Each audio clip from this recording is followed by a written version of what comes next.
Hello मेरी YouTube family, कैसे हैं आप लोग। आशा करते हैं हमारे सभी साथी बहुत अच्छे होंगे, अपनी पढ़ाई बहुत अच्छे से आप लोग कर रहे होंगे। आज की जो हमारी क्लास है आप लोग के लिए बहुत ही महत्वपूर्ण है, बहुत ही स्पेशल क्लास होगी।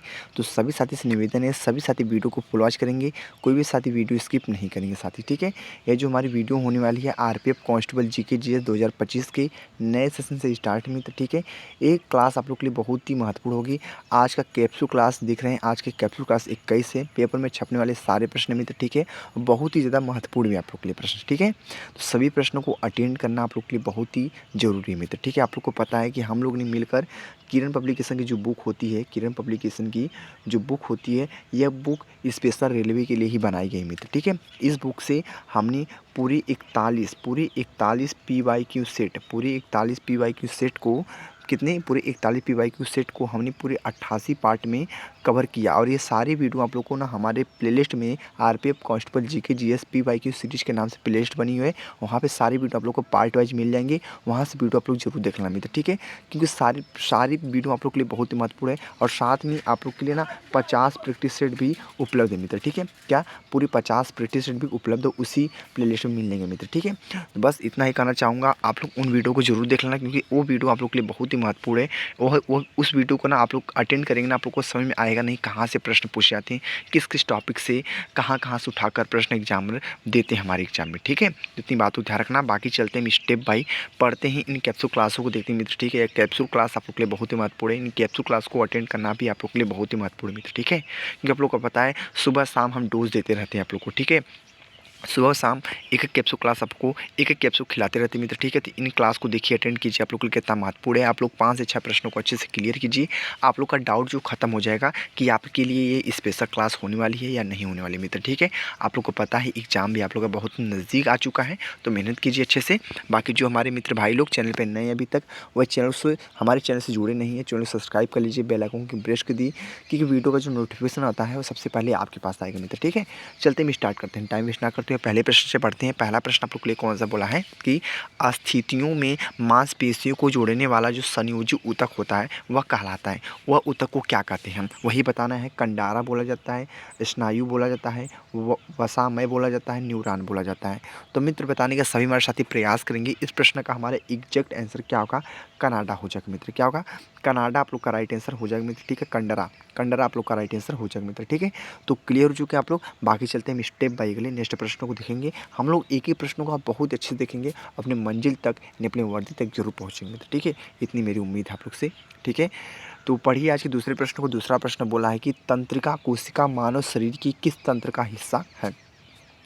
तंत्रिका कोशिका जो है हमारा, वो मानव शरीर के किस तंत्र का हिस्सा है। तो तंत्रिका तंत्र, उत्सर्जन तंत्र, परिसंचरण तंत्र, जनन तंत्र।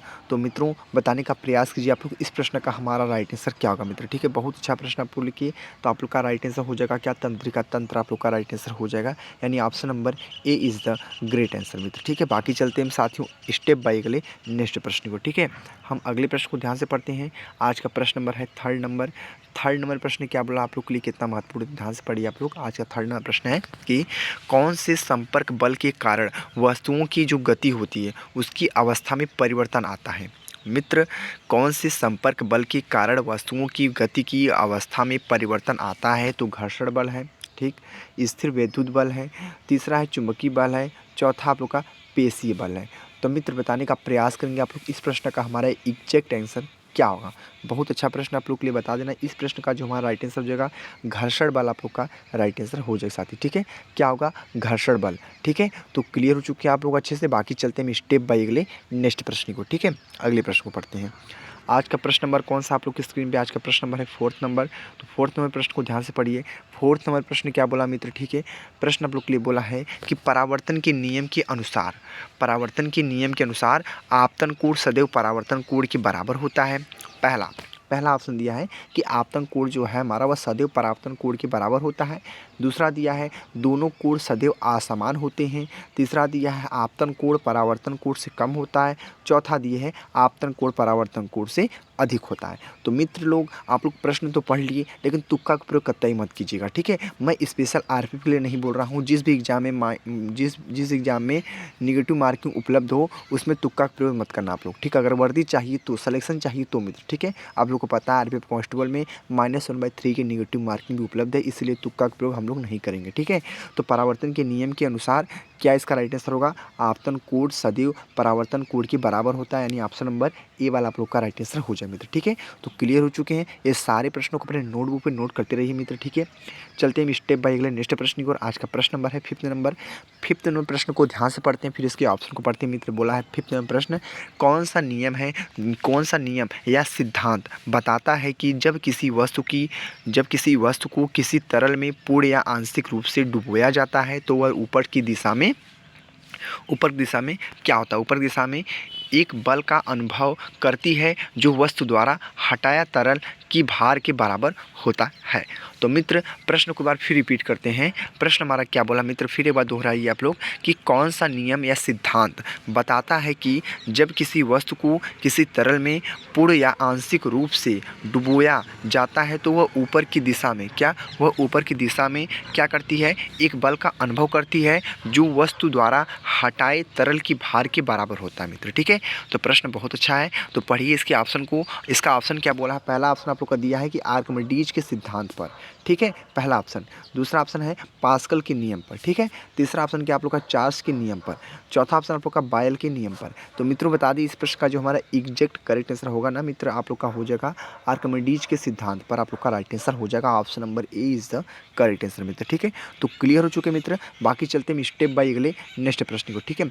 अगले प्रश्न को ध्यान से पढ़ते हैं। आज का प्रश्न नंबर है 6 नंबर। 6 नंबर प्रश्न क्या बोला है, बहुत ध्यान से पढ़ेंगे आप लोग कि आपेक्षिक जो घनत्व होता है उसकी मात्रा क्या है। आपेक्षिक घनत्व की जो हमारी मात्रा होती है उस मात्रा को बताना है। पहला आप लोग का ऑप्शन है मिलीग्राम प्रति मिलीमीटर क्यूब, ठीक है, कोई मात्रक नहीं है। तीसरा है ग्राम प्रति सेंटीमीटर क्यूब। डी वाला ऑप्शन है किग्रा प्रति मीटर क्यूब। तो बता दें मित्र, इस प्रश्न का जो हमारा राइट आंसर होगा कोई मात्रक नहीं है आप लोग का, ठीक है। ऑप्शन नंबर हो जाएगा बी वाला आप लोग का राइट आंसर हो जाएगा साथी, ठीक है। तो क्या बोलेंगे, आपेक्षिक घनत्व का जो मात्रक होता है इसमें से कोई आप लोग का राइट आंसर नहीं मित्र, ठीक है। तो बाकी हम चलते हैं स्टेप बाय अगले नेक्स्ट प्रश्न की ओर। आज का प्रश्न नंबर है 7 नंबर। तो 7 नंबर प्रश्न को ध्यान से पढ़िए मित्र। 7 नंबर प्रश्न क्या बोला आप लोग के लिए, कितना महत्वपूर्ण है कि सनलेख का उपयोग ईमेल प्राप्त करने के लिए किया जाता है। सनलेख का जो उपयोग होता है वह ईमेल प्राप्त करने के लिए किया जाता है। तो मित्र बताने का प्रयास करेंगे आप लोग इस प्रश्न का हमारा राइट आंसर क्या होगा साथी, ठीक है। तो सभी हमारे साथी बताने का प्रयास करिए। पहला ऑप्शन है SSH, दूसरा ऑप्शन है POP थर्ड, तीसरा ऑप्शन है HTTP, डी ऑप्शन है FTP। तो मित्रों बता देना इस प्रश्न का जो हमारा राइट आंसर ही होगा आप लोग का POP थर्ड आप लोग का राइट आंसर हो जाएगा मित्र, ठीक है। यानी आप लोग का 7वें प्रश्न का जो हमारा मोस्टली करेक्ट आंसर हो जाएगा B answer is the right answer, ठीक है। बाकी साथ ही अब हम चलते हैं स्टेप बाय अगले नेक्स्ट प्रश्न को देखेंगे। आज का प्रश्न नंबर है 8वां, ठीक है। 8वां प्रश्न क्या है मित्रों, 8वें प्रश्न को ध्यान से पढ़िए आप लोग। 8वें प्रश्न का आंसर क्या हो सकता है। टार्ट्रिक अम्ल में नहीं पाया जाता है। टार्ट्रिक अम्ल में नहीं पाया जाता है, तो क्या नहीं पाया जाता है टार्ट्रिक अम्ल में, यही बताने का प्रयास करना सभी साथियों को। इस प्रश्न का हमारा आंसर क्या हो सकता है मित्र, ठीक है। बहुत अच्छा प्रश्न है। अंगूर है, पालक है, इमली है, कच्चा आम है, ठीक है। तो बताने का प्रयास करेंगे कि टार्ट्रिक जो अम्ल होता है उसमें नहीं पाया जाता है, ठीक है। तो नहीं पाया जाता है, उसमें क्या नहीं पाया जाता है बता देना। पालक जो होता है हमारा नहीं पाया जाता है, पालक नहीं पाया जाता, बाकी सभी पाए जाते हैं, ठीक है। अंगूर पाया जाता है, इमली पाया जाता है, कच्चा आम पाया जाता है, लेकिन ये जो आप लोग का है आप लोग का क्या बी आंसर है आप लोग का राइट आंसर हो जाएगा। पालक नहीं पाया जाता मित्र, ठीक है। टार्ट्रिक अम्ल में नहीं पाया जाता है तो पालक, ठीक है। बाकी चलते हैं स्टेप बाय अगले नेक्स्ट प्रश्न को देखने साथ ही। आज का प्रश्न नंबर है 9th नंबर। तो इस 9th प्रश्न को ध्यान से पढ़िए आप लोग। 9th प्रश्न क्या बोला आप लोग के कहने के तात्पर्य को पकड़िए आप लोग, ठीक है, क्योंकि प्रश्न में ही उत्तर छिपे रहते हैं मित्र, ठीक है। और आप लोग को इतना पता है कि आरपीएफ कांस्टेबल ज़्यादा हार्ड प्रश्न नहीं पूछ जाते हैं, क्योंकि जो हमारे साथी आरपीएफ एसआई का एग्जाम दिए होंगे उनको पता होगा कि ज़्यादा हार्ड एग्जाम में प्रश्न नहीं पूछ जाते। सोचिए आप ही सोचिए, जब आरपीएफ एसआई में ज़्यादा हार्ड नहीं प्रश्न पूछा तो आरपीएफ कांस्टेबल में क्या हार्ड पूछेगा मित्र, ठीक है। तो इतनी बात तो ध्यान रखना। बाकी आप लोग फिजिकल और आप लोग का जो आप लोग का ये आप लोग का एग्जाम होता है, ठीक है, इस पर ध्यान दीजिए आप लोग थोड़ा, ठीक है। तो देखिए आज का 9वां प्रश्न बोला है कि बिना झुका हुआ चूने का रासायनिक नाम क्या है। बिना बूझा हुआ चूने का जो रासायनिक नाम है वह क्या है। सोडियम हाइड्रोक्साइड है, कैल्शियम ऑक्साइड है, कैल्शियम सल्फेट है, कैल्शियम कार्बोनेट है। तो मित्रों लोग बताने का प्रयास करेंगे इस प्रश्न का हमारा एग्जैक्ट करेक्ट आंसर क्या होगा। तो सभी साथी बताने का प्रयास करेंगे इस प्रश्न का जो हमारा राइट आंसर क्या होगा, पता ना, कैल्शियम ऑक्साइड आप लोग का राइट आंसर हो जाएगा मित्र। ठीक है, क्या होगा, कैल्शियम ऑक्साइड, यानी option number B answer is the very very most IMP answer हो जाएगा मित्र। बाकी चलते हैं स्टेप बाय अगले नेक्स्ट प्रश्न को। ठीक है, अगले प्रश्न को ध्यान से पढ़ते हैं। आज का प्रश्न नंबर है 10th नंबर प्रश्न क्या बोला है, बहुत अच्छा प्रश्न आप लोग के लिए बोला है कि CaOCl2 का जो सामान्य नाम है मित्र वही बताना आप लोग को। सामान्य नाम को बेकिंग पाउडर होता है, ब्लीचिंग पाउडर होता है, बेकिंग सोडा होता है, वॉशिंग सोडा होता है। मित्र बताने का प्रयास करेंगे आप लोग इस प्रश्न का हमारा एग्जैक्ट करेक्ट आंसर क्या होगा मित्र। सभी साथियों को बताना जरूरी है मित्र। ठीक है, क्योंकि बहुत ही सिंपल प्रश्न है और आप लोग आसानी से बता भी सकते हैं मित्र। ठीक है, तो बता देंगे इस प्रश्न का जो हमारा राइट आंसर ब्लीचिंग पाउडर का है। सूत्र आप लोग का क्या है, ब्लीचिंग पाउडर का CaOCl2 आप लोग का राइट आंसर हो जाएगा ब्लीचिंग पाउडर। ठीक है मित्र, तो अच्छे से क्लियर हो चुके हैं। हमने 10 प्रश्नों को भी बहुत अच्छे से देखा। ठीक है, बाकी चलते हैं स्टेप बाय अगले नेक्स्ट प्रश्न को। आज का प्रश्न नंबर है 11th नंबर। तो 11th नंबर प्रश्न को ध्यान से पढ़िए आप लोग। 11th प्रश्न नंबर क्या बोला है आप लोग के लिए और कितना महत्वपूर्ण मित्र। ठीक है, तो बोला है आवर्त सारणी में एक आवर्त में बाएं से दाएं पर किस संख्या जो समान होती है, वह क्या होती है। कोषों की संख्या, न्यूट्रॉनों की संख्या, प्रोटॉनों की संख्या, इलेक्ट्रॉनों की संख्या। तो मित्र लोग बताने का प्रयास करेंगे आप लोग कि आवर्त सारणी में एक आवर्त में बाएं से दाएं जाने पर जो संख्या समान होती है वह किस में होती है। तो मित्र बता देना इस प्रश्न का जो हमारा एग्जैक्ट करेक्ट आंसर हो जाएगा क्या होगा, पता ना, कोसो आप लोग का राइट आंसर हो जाएगा। क्या होगा, कोसो आप लोग का राइट आंसर हो जाएगा मित्र। ठीक है, तो क्लियर हो चुके हैं, आप लोग का डाउट भी कंफर्म हो चुका है। ठीक है, तो हमने कोसो को मार दिया टिक, कोसो आप लोग का हो जाएगा राइट आंसर। ठीक है, बाकी चलते हैं स्टेप बाय अगले नेक्स्ट प्रश्न को देखेंगे। आज का प्रश्न नंबर है 12th नंबर। तो 12th नंबर प्रश्न क्या बोला, साथ ही ध्यान से पढ़ने का प्रयास करेंगे आप लोग कि 12th नंबर प्रश्न क्या बोला है।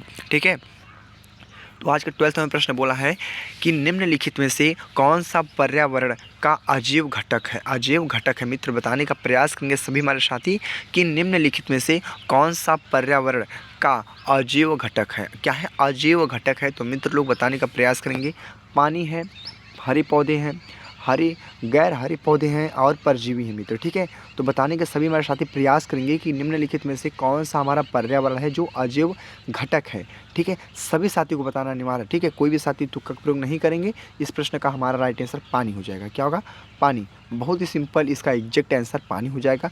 ठीक है, चलते हैं स्टेप बाय अगले नेक्स्ट प्रश्न को मित्र देखते हैं। आज का प्रश्न नंबर है कौन सा हमारा है, आज का प्रश्न नंबर है 13 नंबर, यानी आप लोग का 13वां प्रश्न मित्र क्या बोला है। 13वें प्रश्न को ध्यान से पढ़िए आप लोग के लिए प्रश्न महत्वपूर्ण मित्र। ठीक है, हल्के मत लेना, नहीं तो एग्जाम आपको पक्का हल्के में ले लेगा। ठीक है, इतनी बातों का ध्यान रखना।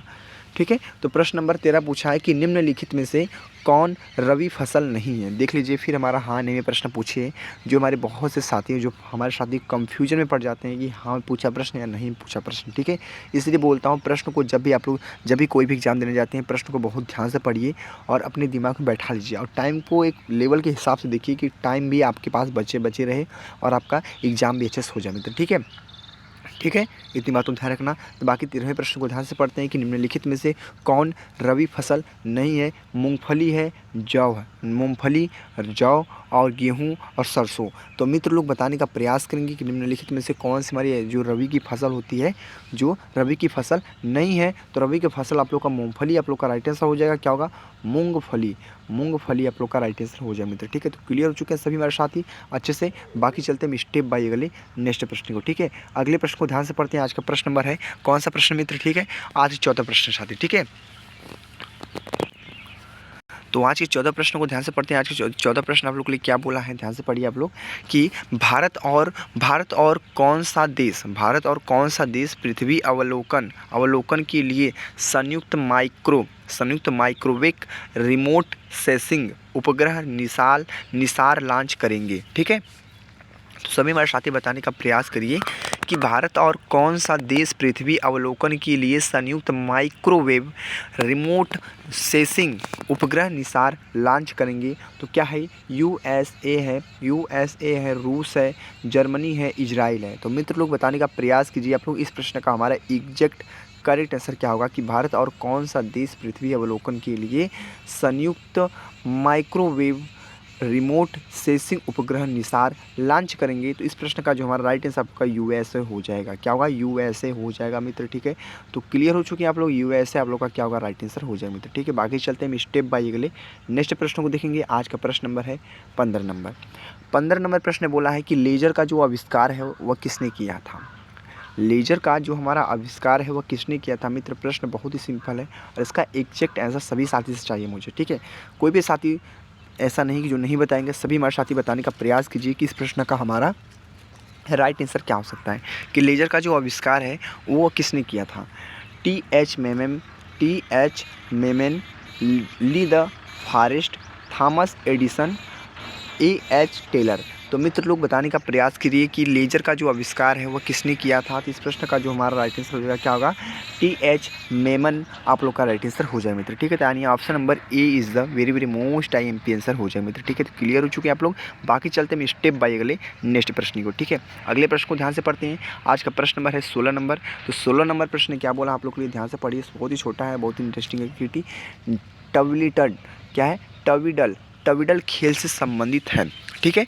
टविडल खेल से संबंधित है मित्र, ठीक है। टविडल एक खेल होता है, ठीक है। ये खेल ये किससे संबंधित है यही बताना आप लोग को, कि गोल्फ से है, टेबल टेनिस से है, लॉन टेनिस से है, तैराकी से है मित्र, ठीक है। तो बताने का सभी हमारे साथी प्रयास करिए कि इस प्रश्न का हमारा एग्जैक्ट करेक्ट आंसर क्या होगा मित्र। बहुत अच्छा प्रश्न आप लोग के लिए, बहुत ही महत्वपूर्ण भी है कि जो टविडल खेल है वो संबंधित है। तो बता देना मित्र, इस प्रश्न का आंसर क्या होगा? गोल्फ होगा, टेबल टेनिस होगा, लॉन टेनिस होगा, तैराकी होगा। इस प्रश्न का जो हमारा एग्जैक्ट आंसर होगा टेबल टेनिस आप लोग का राइट आंसर हो जाएगा मित्र, ठीक है। क्या होगा? Table tennis. तो बहुत अच्छे से आप लोग क्लियर किए, आप लोग कंफर्म हो गया मित्र, ठीक है। क्या होगा? टेबल टेनिस, यानी ऑप्शन नंबर है आप लोग का B answer is the very very most IMP answer हो जाए मित्र, ठीक है। बाकी चलते हैं स्टेप बाय अगले नेक्स्ट प्रश्न को मित्र, ठीक है। अगले प्रश्न को पढ़ते हैं, ठीक है। अगले प्रश्न को ध्यान से पढ़िए कि टेबल टेनिस हो गया हमारा, ठीक है। Answer number B answer. बाकी चलते हैं 17वें प्रश्न को ध्यान से पढ़ते हैं मित्र, ठीक है। 17 प्रश्न क्या आप लोग के लिए कितना महत्वपूर्ण है, ध्यान से पढ़ने का प्रयास कीजिए। आज का 17वां प्रश्न क्या बोला है? 17वां प्रश्न बोला है मधुबनी भारत के किस राज्य की प्रसिद्ध लोक कलाकृति है, ठीक है। मधुबनी भारत के किस राज्य की प्रसिद्ध लोक कलाकृति है? तो झारखंड है, बिहार है, उत्तर प्रदेश है, मध्य प्रदेश है। तो मित्र लोग बताने का प्रयास करेंगे कि मधुबनी भारत के किस राज्य की प्रसिद्ध लोक कलाकृति है। तो सभी साथी बताने का प्रयास करेंगे। इस प्रश्न का जो हमारा एग्जैक्ट करेक्ट आंसर होगा बिहार होगा मित्र, ठीक है। क्या होगा? बिहार। तो कितने प्रिय भाई बहनों का आंसर सही था? बिहार आप लोग का राइट आंसर हो जाएगा। बिहार आप लोग का very very most IMP answer हो जाएगी। मधुबनी भारत के किस राज्य की प्रसिद्ध लोक कलाकृति है? तो बिहार आप लोग का राइट आंसर हो जाएगा, ठीक है। बाकी मित्रों हम चलते हैं स्टेप बाय अगले नेक्स्ट प्रश्न को देखते हैं। आज का प्रश्न नंबर है 18 नंबर। 18 नंबर प्रश्न को ध्यान से पढ़िए। आज का 18 नंबर प्रश्न क्या बोला है आप लोग के लिए, कितना महत्वपूर्ण है। आज का 18वां प्रश्न बोला है कि निम्नलिखित में से कौन सा जीव पानी में आणविक ऑक्सीजन रिलीज करता है मित्र, ठीक है। कि निम्न में कौन सा जीव पानी में आणविक ऑक्सीजन रिलीज करता है? तो सभी हमारे साथी बताने का प्रयास करेंगे कि इस प्रश्न का हमारा एग्जैक्ट करेक्ट आंसर क्या होगा मित्र, ठीक है। सालमोनेला एंटेरिका, ई कोली, अमीबा, फाइटोप्लेंक्टन, ठीक है। यहाँ पे उड़न वाला रहेगा, यहाँ पे उड़न वाला रहेगा, क्या रहेगा? फाइटोप्लेंक्टन आप लोग का, ठीक है। ये आप लोग का रहेगा मित्र, ठीक है। तो इसका ऑप्शन क्या होगा राइट आंसर, कि निम्नलिखित में से कौन सा जीव हमारा पानी में आणविक ऑक्सीजन रिलीज करता है?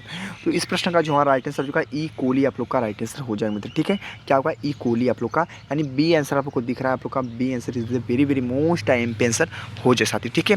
तो आप लोग अच्छे से क्लियर हो चुके हैं। बाकी चलते हैं स्टेप बाय अगले नेक्स्ट प्रश्न को, ठीक है। अगले प्रश्न को पढ़ते हैं।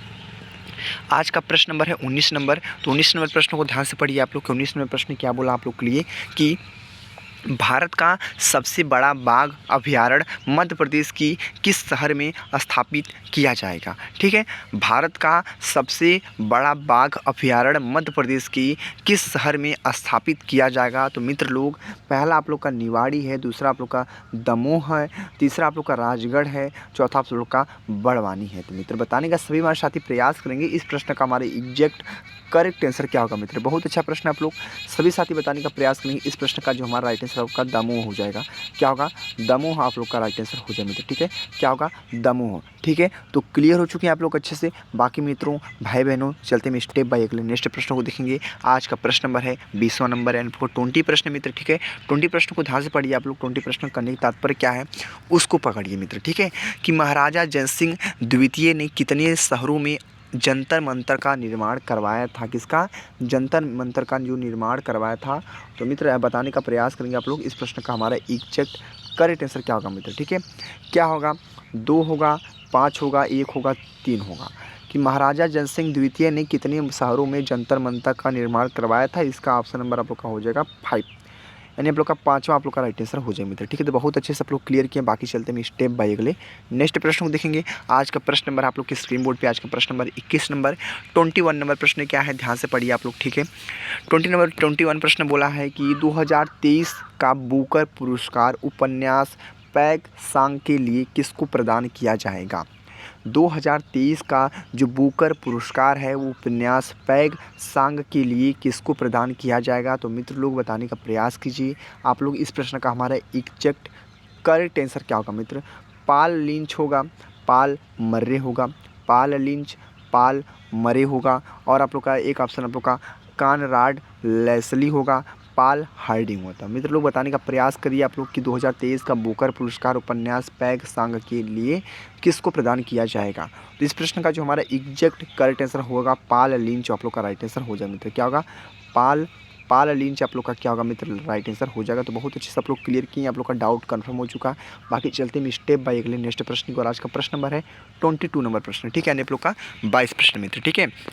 तो 22 प्रश्न क्या बोला है कि सतलुज और काली नदियों के बीच, सतलुज और काली नदियों के बीच जो स्थित हिमालय के हिस्से को के रूप में जाना जाता है। तो मित्र बताने का प्रयास करेंगे आप लोग कि सतलुज और काली नदियों के बीच स्थित हिमालय के हिस्से को के रूप में जाना जाता है। तो कुमाऊँ हिमालय है, पंजाब हिमालय है, कश्मीर हिमालय है और हिमाचल हिमालय है। तो मित्र लोग बताने का प्रयास करिए कि सतलुज और काली नदियों के बीच स्थित हिमालय के हिस्से को के रूप में जाना जाता है। तो इस प्रश्न का जो हमारा एग्जैक्ट राइट आंसर होगा आप लोग का कुमाऊँ हिमालय आप लोग का राइट आंसर हो जाएगा मित्र, ठीक है। तो हमने 22 प्रश्नों को भी बहुत अच्छे से देखा। चलते हैं स्टेप बाय अगले प्रश्न को मित्र, ठीक है। आज का प्रश्न नंबर है 23 नंबर, यानी आपका 23 प्रश्न मित्र, ठीक है। तो 23 प्रश्नों को ध्यान से पढ़िए आप लोग। प्रश्न क्या बोला है कि निम्नलिखित में से कौन कौन कृषि ऋण के क्षेत्र में भारत में सर्वोच्च संस्था है, ठीक है। निम्नलिखित में से कौन कृषि ऋण के क्षेत्र में भारत में सर्वोच्च संस्था है? तो मित्र पहला ऑप्शन आप लोग को दिया है, क्या दिया है पहला ऑप्शन? ध्यान से पढ़ेंगे आप लोग सभी साथी हमारे। पहला ऑप्शन दिया आप लोग का, पहला दिया है कि नाबार्ड यानी राष्ट्रीय कृषि और ग्रामीण विकास बैंक। दूसरा ऑप्शन है सिडबी यानी भारतीय लघु उद्योग विकास बैंक। तीसरा आप लोग का एक्जिम बैंक और डी ऑप्शन आप लोग का नेफेड यानी भारतीय राष्ट्रीय कृषि सहकारी विपणन संघ लिमिटेड। तो मित्र लोग बताने का प्रयास कीजिए कि इस प्रश्न का हमारा एग्जैक्ट करेक्ट आंसर क्या होगा मित्र। सभी हमारे साथी बताने का प्रयास करेंगे मित्र, ठीक है। कोई भी साथी तुक्का का प्रयोग नहीं करेगा। ऑप्शन नंबर आप लोग का हो जाएगा ए वाला, नाबार्ड राष्ट्रीय कृषि और ग्रामीण विकास बैंक आप लोग का राइट आंसर हो जाएगा। तो देख ले मित्र, हमने पूरे 23 प्रश्न को बहुत अच्छे से देखा। चलते हैं स्टेप बाय अगली नेक्स्ट प्रश्न की ओर। आज का प्रश्न नंबर है 24 नंबर। तो 24 नंबर प्रश्न को भी बहुत ध्यान से पढ़ते हैं। आज का प्रश्न नंबर क्या बोला है 24 नंबर प्रश्न, तो सभी साथी ध्यान से पढ़िए, ठीक है। कौन सी संस्था हमारी है जो भारत में सकल घरेलू उत्पाद का मापन करती है मित्र, ठीक है। कौन सी हमारी जो संस्था है भारत में सकल घरेलू उत्पाद का मापन करती है? तो मित्र लोग बताने का प्रयास कीजिए इस प्रश्न का हमारा जबरदस्त आंसर क्या होगा। केंद्रीय सांख्यिकी कार्यालय, भारतीय स्टेट बैंक, नीति आयोग, भारतीय रिजर्व बैंक। तो मित्र लोग बताने का प्रयास कीजिए इस प्रश्न का हमारा ज़बरदस्त आंसर क्या होगा मित्र। सभी हमारे साथी बताने का प्रयास करेंगे कौन सी संस्था है जो भारत में सकल घरेलू उत्पाद का मापन करती है, ठीक है। तो इस प्रश्न का जो हमारा राइट आंसर होगा मित्र आप लोग के स्क्रीन बोर्ड पे है। पहला ही आंसर आप लोग का राइट आंसर हो जाएगा केंद्रीय सांख्यिकी कार्यालय आप लोग का राइट आंसर हो जाए मित्र, ठीक है। तो हमने देख लिए 24 नंबर प्रश्न को बहुत अच्छे से देखा। बाकी चलते हैं आज के अंतिम प्रश्न की ओर। आज का अंतिम प्रश्न 25वां मित्र, ठीक है। और इस 25 प्रश्न को करने के बाद आप लोग को कमेंट बॉक्स में बताना है पूरी 25 प्रश्न में से कितने प्रश्न आप लोग के सही हुए, कितने प्रश्न गलत हुए हैं। और थोड़ी भी दिल पे वीडियो लगी होगी ना तो साथ ही एक लाइक और कमेंट करके और चैनल को सब्सक्राइब कर देना और बेल आइकन को प्रेस कर देना वीडियो का जो नोटिफिकेशन होता है सबसे पहले आपके पास आएगा मित्र, ठीक है। ये सारी सारे प्रश्न आप लोग के लिए बहुत ही ज़बरदस्त थे और सारे प्रश्नों को अपने नोट पर नोट किए होंगे मित्र, ठीक है। ये उम्मीद मेरी है आप लोग से, ठीक है। तो इस प्रश्न को ध्यान से पढ़िए आप लोग। आज का 25वां प्रश्न बोला है, निम्नलिखित में से किसने आवर्ती योजना रोलिंग प्लान का सुझाव दिया था। तो मित्र बोला है कि निम्नलिखित में से किसने आवर्ती योजना रोलिंग प्लान का जो सुझाव दिया है। तो पहला ऑप्शन आप लोग का गुन्नार मिर्डल है, दूसरा ऑप्शन आप लोग का डीटी लकड़वाला है, तीसरा ऑप्शन का जॉन डब्ल्यू मिलर है, डी ऑप्शन आप लोग का है सुखमय चक्रवर्ती है। तो मित्र लोग बताने का प्रयास करिए आप लोग इस प्रश्न का हमारा एग्जैक्ट करेक्ट आंसर क्या होगा मित्र, ठीक है। तो इस प्रश्न का जो हमारा राइट आंसर होगा आप लोग का बता देना। ऑप्शन नंबर आप लोग का हो जाएगा पहला ही ऑप्शन गुन्नार मिर्डल आप लोग का राइट आंसर हो जाए मित्र, ठीक है। तो बहुत अच्छे से आप लोग क्लियर किए, आप लोग का डाउट कंफर्म हो चुका मित्र, ठीक है। तो बस देख लिया हमने पूरी 25 प्रश्नों को बहुत अच्छे से आप लोग को एकदम अच्छे से समझा दिया महत्वपूर्ण रूप से, ठीक है मित्र। तो आप लोग को वीडियो कैसा लगा आप लोग कमेंट बॉक्स में बताइए मित्र, ठीक है। बाकी सारे प्रश्न आप लोग के लिए बहुत ही महत्वपूर्ण थे मित्र, ठीक है। और आप लोग को पता है कैप्सूल हम एक कैप्सूल शाम को, एक कैप्सूल सुबह में देते हैं, वो भी 10 से 11 बजे के बीच में एक कैप्सूल मिलेगा आप लोग को, और शाम को 7 से 8 बजे के बीच में एक कैप्सूल मिलेगा आप लोग को मित्र, ठीक है। इस कैप्सूल को अटेंड करना आप लोग के लिए बहुत ही महत्वपूर्ण है, ठीक है। एक दवाई का कार्य करेगा और गुनगुने पानी के साथ, ठंडी भी है तो गुनगुने पानी के साथ आप लोग लीजिए कैप्सूल क्लास को, ठीक है।